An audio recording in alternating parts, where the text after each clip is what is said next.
So I'm Ann Edwards, the Director of Learning and Teaching from the Carnegie Foundation, and I'm going to basically moderate this panel, which means I'm going to read the little questions that they have prepared. And again, like the last panel, after several questions, I'm going to open it up in general for general Q&A, and then we'll return back if there's time to the rest of the questions. So let me very briefly introduce our panelists here. I think most of you have met probably Bridget Dart from Suffolk County Community College. She's one of our faculty mentors, our newest faculty mentor. Jennifer Eddy from Morrisville State College, and Brenda White, also from Morrisville State College. And Morrisville is one of the colleges that has just begun this year, and they've done a lot of really great work there to get started. Next, we have Jim Willis from Sinclair Community College in Dayton, Ohio, and he is also one of our faculty mentors who works not only with colleges in Ohio and Wisconsin, but also with several of the SUNY colleges. Next is Andre Freeman. He is one of our instructors, faculty members from Capital Community College in Hartford, Connecticut, and he is, I believe, the only faculty member in the network who has both taught Quantway and Statway. Yes. So he's going to be speaking to us from the vantage point of somebody who knows deeply both of those courses. Next is Kathleen Rinaldi, who is our illustrious Quantway student. She just completed Quantway at Rockland Community College. And then rounding us out, of course, is Eric Magaram from Rockland Community College. Okay, so we do have prepared questions, and as I think Christine let you all know, we're going to have a couple minutes response to each of these questions. So Bridget, I'm going to let you start. Describe how you think the Quantway classroom is different than a traditional math classroom. Sure. So I guess to me, I see it as we've sort of flipped the script. You know, a traditional math classroom, we teach the mathematics and the concepts and ideas and procedures, and then when we have time at the end, we get to the applications. And in Quantway, it's completely backwards, and that's, we start with the application. Every lesson starts with a problem situation, and they dig into a problem that has meaning in their lives, or if maybe they don't think it does at first, the conversation helps them realize that it truly does. And then as they dig through these sometimes very messy problems, they learn the math, but they discover that they're using mathematics to solve them, or they discover that they can use mathematics to solve the problems. Also, in terms of flipping the script, in the traditional classroom, we'll describe the concepts and the procedures, and we'll give examples, and then we'll have the students do the work. And so here we're flipping that script. We're asking them to do the work, and then at the end, every lesson ends with a making connections, and we talk about the mathematics that we used in that lesson. In a traditional classroom, the lessons are laid out, so you do a whole unit on linear equations, and then you move on to a whole unit on polynomials, and the students have a hard time seeing the connections. In algebra, for example, they don't see how the graphing section is connected to everything else that they've done. And here in Quantway, it's designed to be staggered throughout, to build on itself, that we'll talk about in a session later, how each overall concept is just seen in every module, and they build on their skill throughout the semester. I feel like I know my students better, and I know what they know better, not just by their tests, but by my interactions with them in the classroom. I interact with my students more in the classroom. I know who they are immediately. In my traditional algebra class, I might give them a worksheet after we've done several examples, and I'll walk around the room and I'll look at what they're doing. I'll ask them to work together, and I'm always surprised, like, oh, I didn't realize that student didn't get it, but when I see their test, I knew they didn't. I'm not as surprised anymore in Quantway when I see their test results. I knew that student was really struggling with that, and I knew that student was getting that. I feel like I really know my students better. One of the most apparent things quickly when you teach Quantway is remembering that your way is not the right way. So when it comes to the mathematics that we do, we encourage them to find a way that works for them, to find a way to solve a problem that makes sense to them, that comes to them. And it might not be the formal mathematical way that I want them to do it. And so to stop myself sometimes from showing them the right way, because there is no right way. And then when they struggle, not jumping in and helping, right? So when my students are working on their factoring and they get stuck and they say, I messed up here, and, oh, well, you just forgot the negative. It's in QuantWay, you don't just tell them what they did wrong. You have to find a different way to help them struggle through it so they can figure out for themselves where they're going, because sometimes there's not a right or wrong answer to begin with anyway. The class is exciting. It's more engaging than any class I've ever taught in my 14 years teaching, and it's exhausting, but it's all worth it. Thank you. Next, Jennifer and Brenda, they have tried something new. I think it's in the network. I don't think anybody else in the network has done this. They actually co-teach QuantWay. So I'm going to ask you to tell us a little bit about how co-teaching helped in launching and teaching QuantWay, and a little bit more about that experience. Okay, so I think we could all agree that 2 is really better than 1. So in terms of launching, Brenda and I have really been together since the beginning, since we went out to California as explorers last summer. And we left California really excited, but still needing more information to see if this was really a great fit for our campus and our students. So we further investigated by attending the November forum here in Saratoga. And after that forum, we kind of made a decision that this really was going to work for our students and the majority of our programs at our campus. So we came back and worked together to create the course and get it passed through curriculum committee and our faculty governance so it could be on the books for the fall 16 semester. But then it was on the schedule for the fall 2016 semester, which presented a whole new set of problems, or what we thought, because now it was about marketing and getting students enrolled in the class. And at that point, it was really the end of the spring semester. And we had done a little bit of marketing in terms of presenting at all college faculty meetings and professional development days that we have at our campus, but it really didn't bring the right awareness about the course that was needed. So we worked together, brainstormed some ideas, and came up with a solid plan, and we worked with computer services to develop a program to identify students who were a great fit for the class. And that really got some discussion started with faculty, with our deans, with our provost, and before we knew it, the course was populated. In terms of teaching, we always say we don't know what we would do without each other for our first time teaching. It's been so helpful in terms of sharing responsibilities for grading, for test writing, just for answering student emails. We share in launching of the lessons and facilitating the group discussions. For our students, they get double the contact with both of us inside the class and outside of the class with the extra office hours. And probably the most valuable for me, and I can't speak for Brenda, but it's the reflection part of it. After every single class, and almost every day really, we talk and we debrief, and we figure out what went well and what we need to change for the future, and what productive struggle our students had, and what struggle our students had, and us too as first-time instructors. So if I could do this all again, I wouldn't change a thing, and I think that we did it right.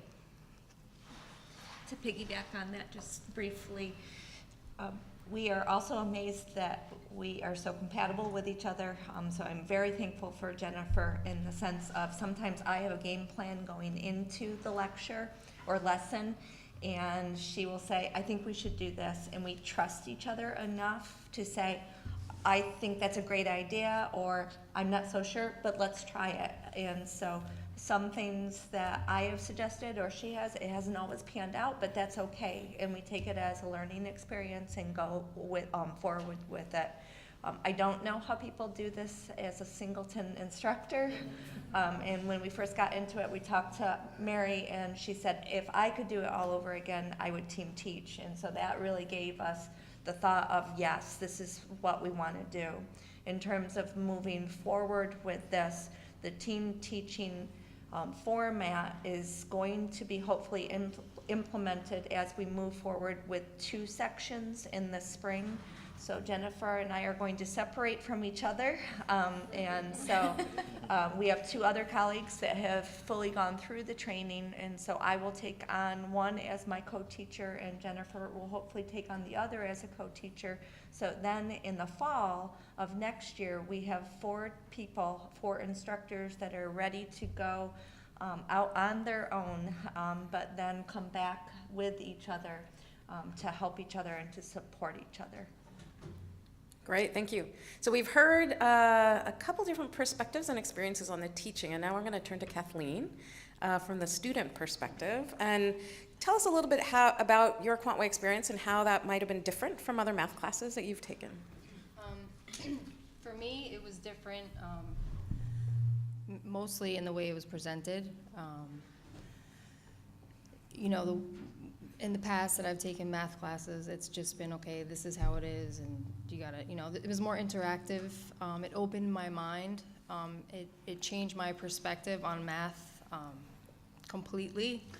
I was afraid of it before, but I hesitate to say because I'm surprised that I'm saying this, but it was fun. I enjoyed it. Weird, but it was. So. It's just funny now because of this course and also because of the teacher and how he, taught us. I think that's very important also. Confidence that, was given in the beginning. He told us, he was like, you hear people say, like, I'm not a math person, and he explained to us, like, that's, you're looking at it wrong. Do you know what I mean? And so I think that, definitely this program and the homework, it was kind of like a game to me. I liked how, I just liked the whole program and how it was set up. So I enjoyed it, and it's like I said, it's weird, but I did. So, and I'm grateful that I was able to experience it. And, hopefully my kids will too, I get excited. I want to go home and, tell them what happened, because they're a little bit old. My little son, he loves math, and now I'm playing games with him and stuff. It's weird. So yeah, it was good, and I enjoyed it. And Kathleen, you told me that now you're onto statistics, is that right? I am, and it's given me more confidence and in myself because of that class, I believe. Moving on. Like I said, it opened my mind. I want to understand before it was just like, oh, I just gotta get, I gotta get through this. So yeah, that helped. Yeah. Great, thank you. You're welcome. So on to a different perspective. Eric, so speaking as a department chair, what has been your experience in terms of how your faculty have responded to Quantway, and what are some of the challenges and successes you have experienced? So, as we all know, when in faculty meetings, that faculty, we're all very eclectic and different in our own way. So not every faculty member, when we talk about Quantway and we have it at department meetings, really want to be involved in terms of what we're doing. So it's not really for every faculty member. So when we're discussing Quantway and we're looking for faculty, especially faculty like Matt Makovich, who is her instructor, who are excellent at what they do, they're the ones who really are our spokesperson, and they buy in. And there are other faculty who I approach and ask them, do you want to teach, are you interested in coming to Saratoga? Are you interested in learning about it? And they look at me and say, no. I'm happy with my classes. I'm happy with my calculuses. I'm happy with my algebras. It's interesting, but it's really not for me. And as department chair, we have to deal with these things, and that faculty really need to be on board. They have to look at this and want to be part of it, as opposed to being forced to be a part of it. So they really have to want to be, and we're all here because we want to learn about this, and we want to be a part of this. And if faculty are forced to be a part of this, it leaves a bad taste in their mouth. So that's really, from my perspective, the challenge is trying not to push back too much on them, but give them the opportunity if it comes up.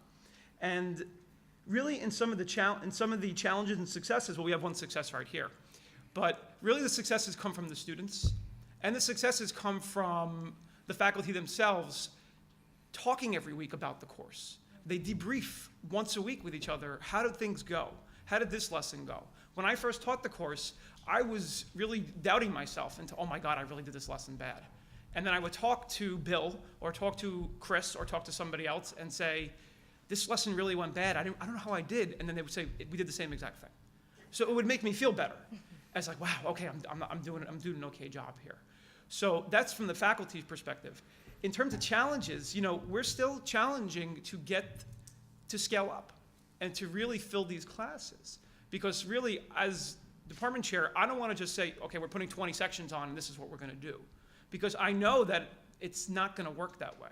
And that we really, when we scale up, we have to be smart about scaling up.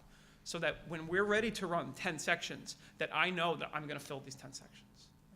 And, you know, so it's challenging, but it's interesting, and it's been a fun experience. Great, and thank you for the segue to scaling. The next two folks I'm going to ask to comment on have to do with their what their institutions have been doing and their experiences scaling up Quantway at their colleges. So first, Jim, can you say a bit about how your campus at Sinclair College has scaled Quantway over time? And then while you're talking about that, I think saying a few words also about Quantway 2, which we haven't mentioned very much yet, would be helpful. Sure. So we started off, and we were at an advantage, to tell you the truth, from the very beginning, because we were replacing Quantway for, at that time, it was only for students, AA students who were going on to get a BA, but we were allowing them, and we had to get actually a allowance from our state panel to replace beginning and intermediate algebra, which were both required for any college level course in the state of Ohio, with the Quantway course as Quantway 1. So we had a natural kind of students, 2 courses or 1 course. So we had this, so clearly students were on board to do that, but we went through we were one of the early schools, we were one of the first schools, and so we did go through a long process of education and talking to people. We talked to advisors from the moment that we decided we were going to start this. We started having meeting with advisors. We explained to them the curriculum of what was going on. We reached out to departments, and one of the things we found was, I don't know whether your schools have very many athletics, but if you have athletics, we have not much. We don't even have a football program, but we have a baseball program that does really well, and we actually recruit people into it, and so they are really good. Okay, they have to pass their courses to play, and so consequently, they're very good students to bring in here, because I personally believe, after teaching this for a long time, that any student who is willing to do the work and do the homework and so forth will pass this course. I just really believe that it is possible for any of them, any student that we have, the number is something like from somebody that about 97% of people should be able to pass a college level math course. So I really believe that, and I've seen that in my classroom, that anybody can do it. So that's one thing we did. We reached out to departments. We also reached out to classes. We went to classes where people might be failing, or for us, we had a prerequisite class, an arithmetic class. We visited those classrooms, talked to the students. This is a class you should be taking. We sent out flyers and did marketing on it. We tried just kind of everything we possibly could. And so at this point, though, and we had a pretty big program, but right now we are in Ohio, we are trying to do co-requisites. And so we are beginning to do really a 2-pronged approach right now. We are moving into certificates and programs, which we had never done before.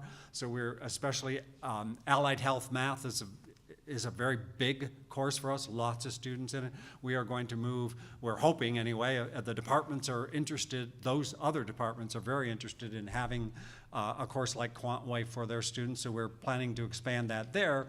But then in terms of the co-requisite courses, we're actually going to offer Quantway 2, which we've always had on the books, and we've offered some, but we had a competing, so this is a college level course, we had a competing kind of survey course. We call it Excursions in Mathematics, and we're actually phasing that out.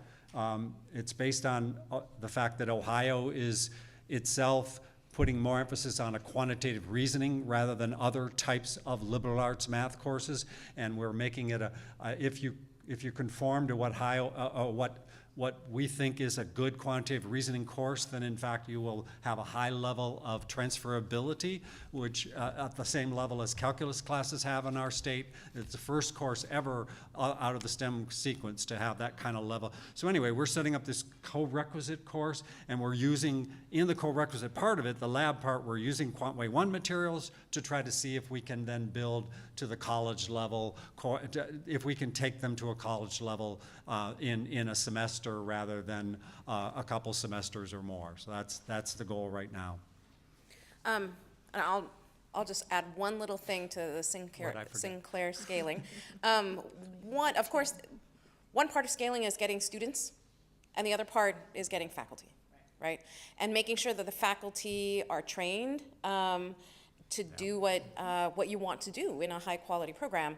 And what Sinclair has put into place is a really, really robust internal faculty development program. One of Jim's colleagues, Kinga Oliver, heads that up now, right? Right.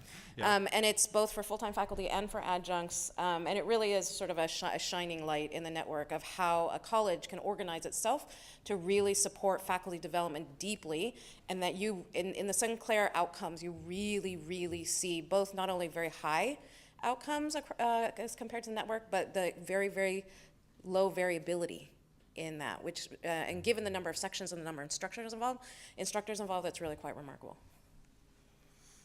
All right, Bridget. So Suffolk is also engaging in scaling, and I give you an opportunity to say a few words about that. Sure. So a lot of what Jim said about scaling at his school is exactly the same as we've experienced. So to add, I guess, to that, one of the keys to our ability to scale thus far, I think, has been that it has been faculty driven, as we heard earlier. The first person to bring it up at the college was a dean, but what the dean said to the math faculty was, go check this out with us, and if you don't like it, fine. But if you think it might work here, let us know and we can investigate further. And so from that moment on, it was truly faculty driven.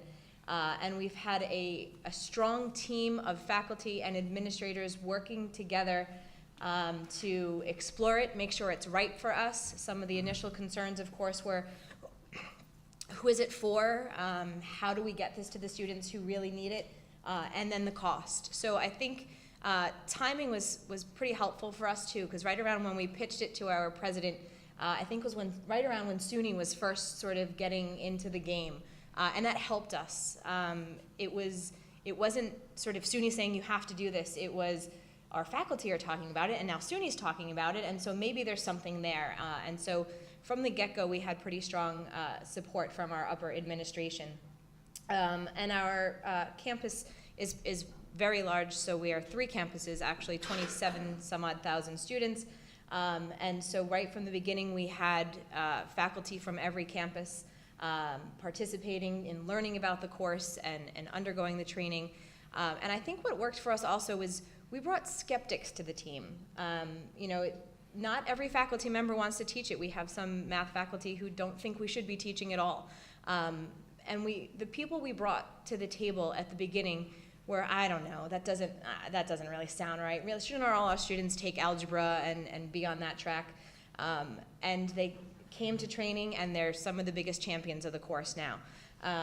But we work together. We have administrative support. We are collecting our own data. We use a lot of the data from SUNY and from Carnegie, but we're collecting our own data. We survey our students to get a sense for who they are and the impact the course is having on them. Our team of faculty that continues to grow, continues to work together, debriefing on a regular basis throughout the semester. We've set up a structure, thanks to some grant money from SUNY, that we have a campus lead, a lead instructor on each campus, particularly paying attention to placement and advising, which you'll hear from other schools is always an issue, getting the right students in the course, and how to make that decision, and how to keep that going. So those are some of the keys. our scaling. So I think it's been pretty effective so far. We continue to grow the number of sections and the number of students enrolled, and we keep working together as a faculty and administrative team to do what's best for our students, and that's where we keep our focus on what's right for our students. So. Great, thank you. I'm going to shift gears a little bit and have Andre speak. So given your experience in teaching both Quantway and Statway, can you tell us a little bit about some of the similarities and differences? Sure, absolutely. So to begin, I would just state that fundamentally the two pathways are providing students a different and new mathematics experience. Mathematics learning experience from the student perspective, and of course teaching experience from the faculty perspective.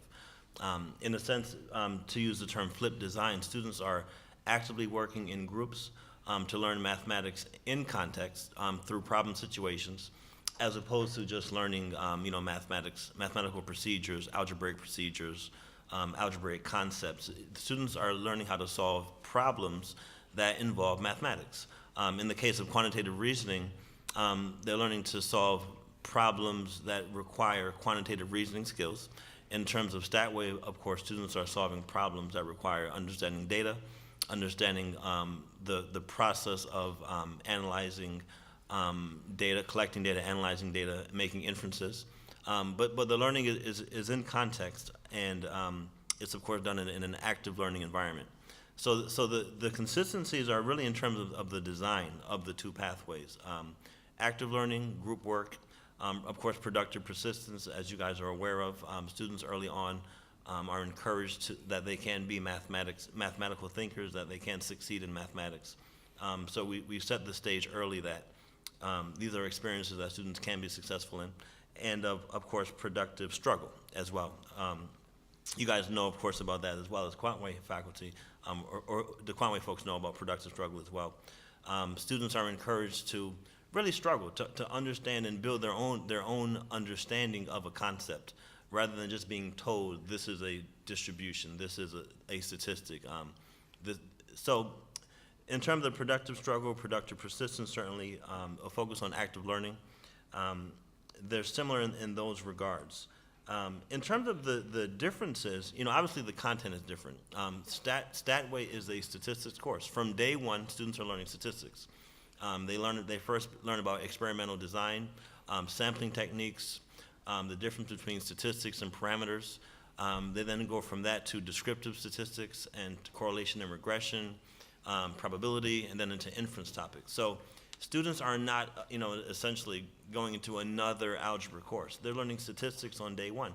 And of course, these are developmental mathematics students who are succeeding in a statistics course. So from the beginning, that kind of was the open question: will students be successful? Developmental mathematics students who have not really demonstrated a mastery in algebra, will they be successful in this statistics course?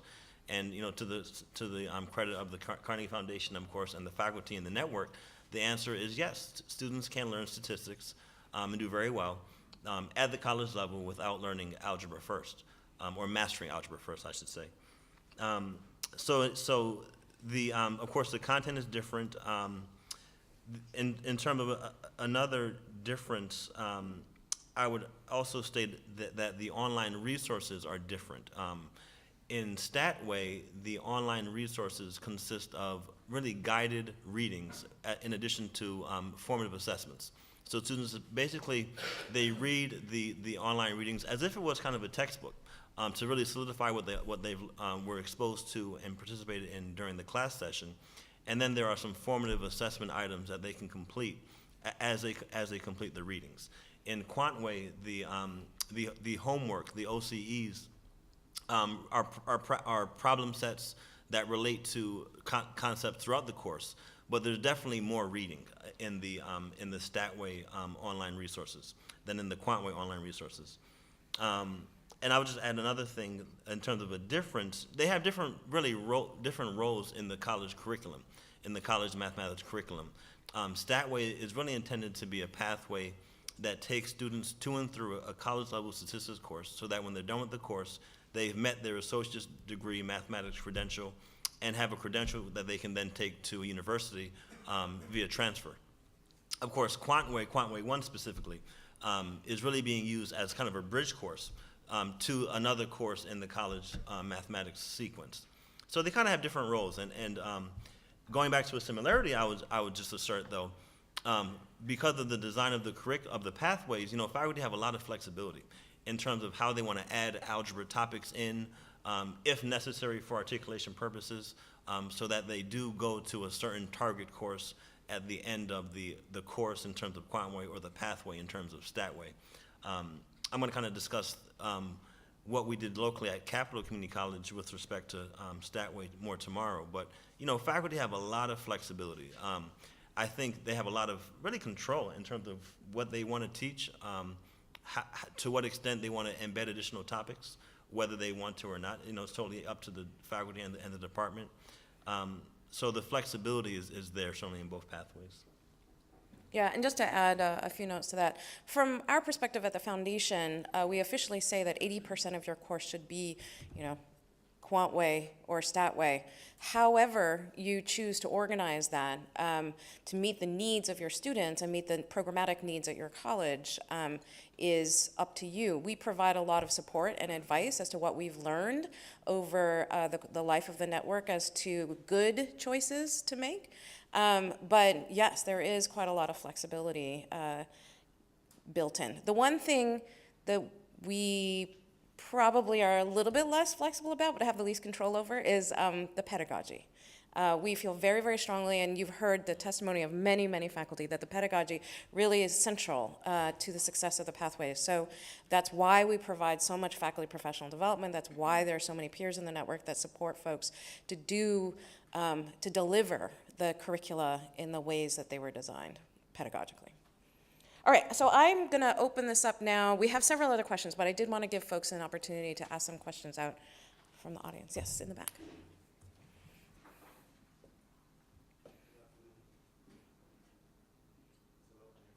Nope. I'm interested in the dual teaching, the mechanics of the class. Does one faculty member teach one module and the other one teach another? Is it simultaneously in the class? Just interested in the mechanics of the grading. Could you speak to that for a second? Sure. We started out a little bit more formal at the beginning of the semester in terms of we split up the launch and then going on to the problem situation, the questions, the making connections. So we would divvy it up, and then we felt like very quickly we just became a solidified team, and so we don't even really plan who's going to start. We kind of take turns, but we are in the classroom the entire time together. So one person launches the problem, and then we bounce back and forth between one of us being up front when we feel like we need to be. And then we do a really good job of, during the group time, one of us is usually with a group, and we are challenging ourselves, separating ourselves and letting them struggle.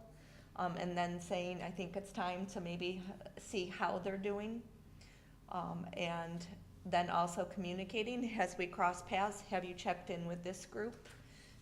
So we really very quickly communicate with each other as the lesson is going on. Do you want to talk about grading? Sure. In terms of grading, we do separate the grading role. Usually we pass it back weekly, so I'll grade the assignments for 1 week, and then Brenda will grade the following week, and we do the same thing with creating the tests. So for example, I wrote tests for Module 1, Brenda wrote for Module 2, but we have a great checks and balances system where if I write the test, Brenda will look over it, make any changes, corrections, etc., and I would do the same.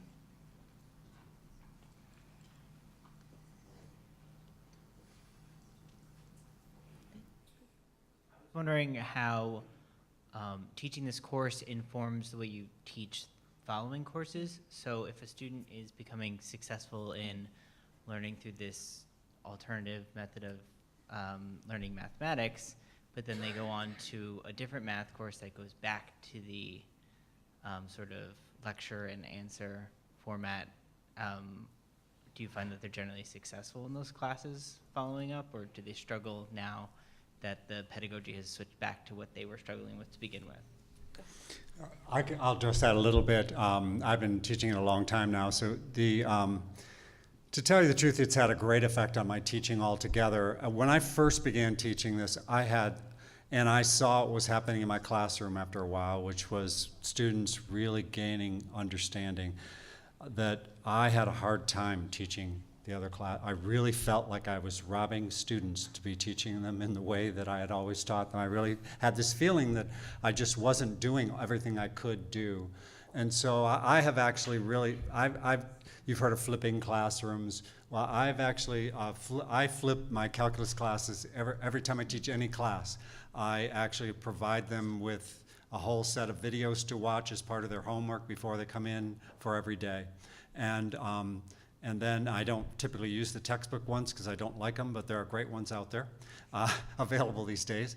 And then I actually do in the classroom more challenge. I have them work and do more challenging problems in the classroom. I guide that like I do here, and it isn't as intense as Quantway is, but I have changed my teaching completely, really, by having this experience. Yeah. I just want to have our Rockland student address it, since she was in a Quantway class and now is in a traditional statistics class. I would just say for myself, being in the Quantway before the regular statistics class that I take now, the experience has opened my mind more to understanding, just completely. So, with that state of mind, and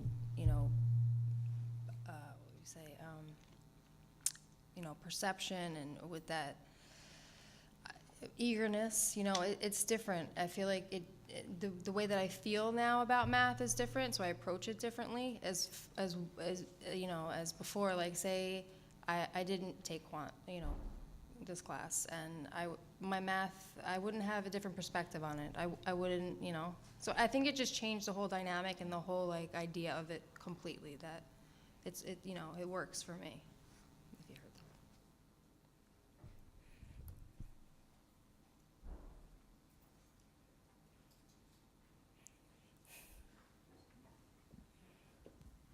I have a lot of questions, but I don't want to hog the room.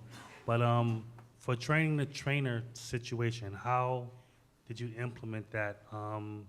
Did you have one faculty member that took 5 faculty members and trained them, and then those faculty members went to the class? What was actually done for that? Yeah, can I talk a little bit about what the network does, and then Jim, you want to talk about what Sinclair does? You go. So across the network, we have a group of folks that we call the faculty mentors. There are 12 of them.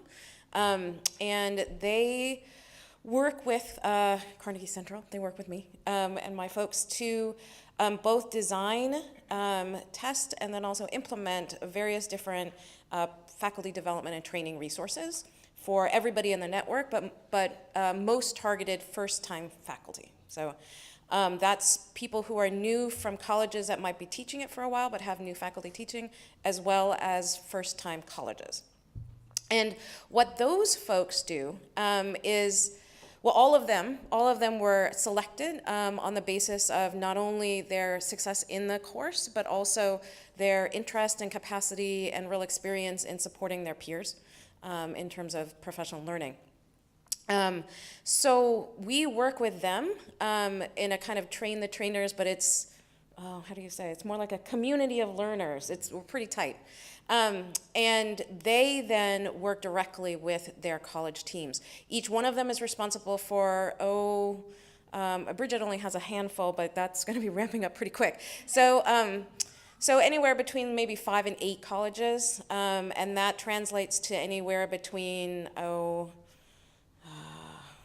10 to 50 faculty in any given year. And we have extensive resources developed to support them in doing that work.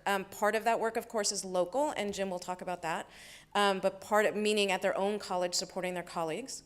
But part of it, of course, is at a distance. And so there is a lot of use of the phone calls and webinars and online resources and that kind of thing that we've developed in our professional development system to help them do that work.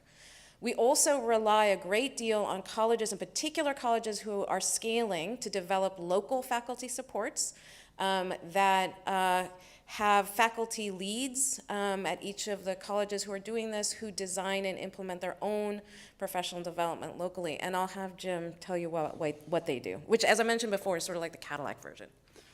So in terms of the local development, we started before this existed, and so there wasn't really any support much from the network. And so basically what we began doing was a lot of what the network does for us now, which is that individually, the first people teaching worked together completely, and that was encouraged from the very beginning. And then as we brought new faculty on, our ideal setup is to have give them an overview of what's going on, talk about it. They sit in on classes, and we talk to them about that. They ask us questions about it. Then we have a more kind of detailed training so that usually would take place over a whole semester. And then the next semester, we would help them prepare more specifically for teaching the class. And although, as all of us know, probably scheduling doesn't always work like an ideal world. And so especially for adjuncts, which we've had a lot of success with adjuncts, in our school, we can never send them anywhere. We could never even send them to something like this. Our school will not support that. And so they can use the online resources, of course, and sometimes especially adjuncts, are assigned at the last minute. And so, or a week before or something like that, which is really challenging. But we still go through that process with them. We give them those days of training. We ask them to sit in on our classes as they're beginning to do it. We also, I didn't mention this before, but we also sit in some on their classes. We, all through the training process, we sit in some on their classes to try to see what's going on and help them develop that. And so we basically have to build that system into their that process into their first semester if it's the last minute. And just one other example, LaGuardia teaches Statway, and they have about 50 instructors currently teaching or trained to teach. And so what they've implemented, it's a very, very large cohort of folks. So what they've implemented are local faculty mentors. So there is a single faculty lead, and she works with 5 of her colleagues, and each of them is responsible for, I think it's 5 to 10 of the faculty who are teaching, and they meet in smaller groups, and then the local mentors get together on a regular basis. And they do many of the things that Jim was talking about: shadowing, visiting each other's classrooms, debriefing, planning together, that kind of thing.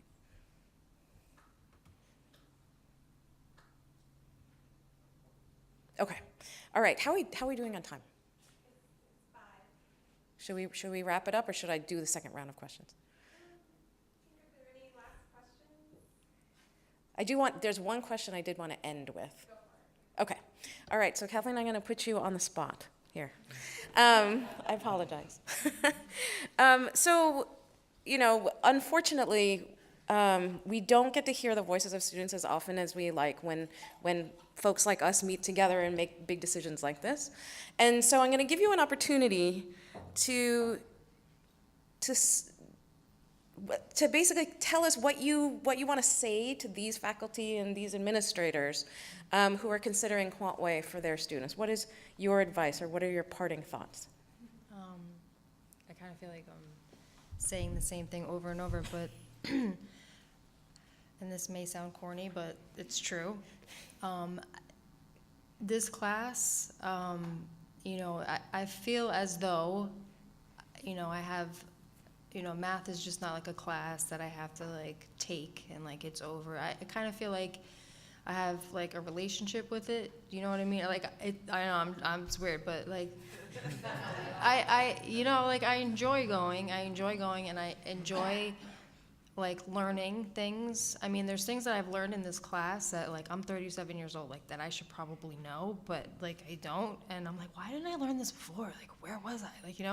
So it's amazing to me that math can be taught in a different way, and I appreciated it, and I hope other people do also, and I would also like to say also, like, the first day of class, I don't know, is that part of the program where they tell you, they encourage you to,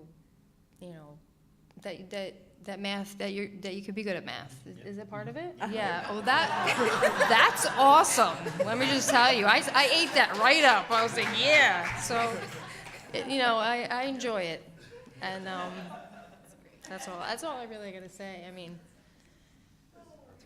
that's it. That's good. That's all I Thank got. you so much. Thanks, everybody. You're welcome.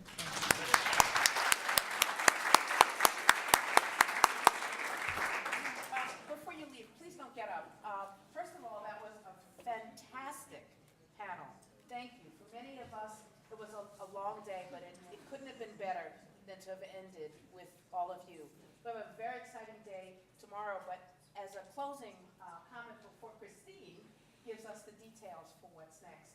We have a lot of expertise in this room. Again, some folks are coming to us for the very first time. Is there anything anyone else would like to add, just in terms of those who are here as explorers? Are there any other words of wisdom that anyone would like to add, or any of you that was not mentioned? Students, perfect. We'd love it. Anyone else? Any other comments? Well, if I may, I think it's already been said today, but for us, bringing an advisor to a forum to learn more about the course, to hear the perspective of the faculty who are preparing to teach, who are currently teaching, is so important. Getting the right students into the class is crucial, and so having your advisors be part of the team is really, really important. Really, thank you all. Oh, so wait, very no, I think much. Andre I'm sorry. wants to Is there another? Andre. Just real quickly, I would just encourage all the faculty to explore different content and different models, for teaching developmental mathematics students, and of course credit mathematics as well. Certainly at Capital, we really were impressed with the fact that we can teach something beyond just algebra. And many students come in, they don't want to take algebra again. They want something different. They want a fresh start. And this is what I firmly believe the pathways are providing students. So I just would encourage you really to think about it from that perspective as well, enabling students to come into college and really have a different mathematics experience.